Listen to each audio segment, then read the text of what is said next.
jimaan ormaaf timiidha oromoon ammoo qabeenya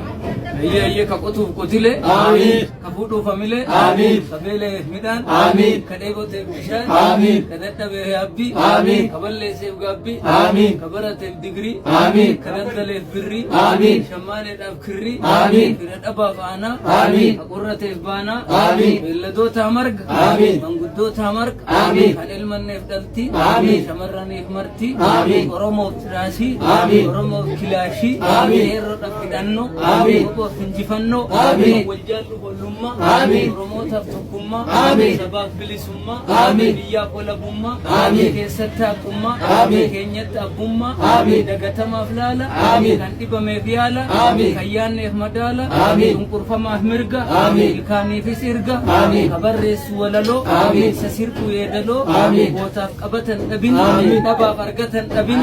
imalaan karaan dabin amiin miidhamaan dhugaan dhabin amiin yeroon qeerransan ta'in amiin erroo gufuun hin dhayin amiin ayyoo garaan hin nayin amiin mootarraa luyin hin bayin amiin roorri saayyaa dangayin amiin roorroon ulaan argatin amiin lammiin dhabeen rakkatin amiin roorroon ulaan argatin amiin oromoon dhabeen rakkatin amiin nabi Allah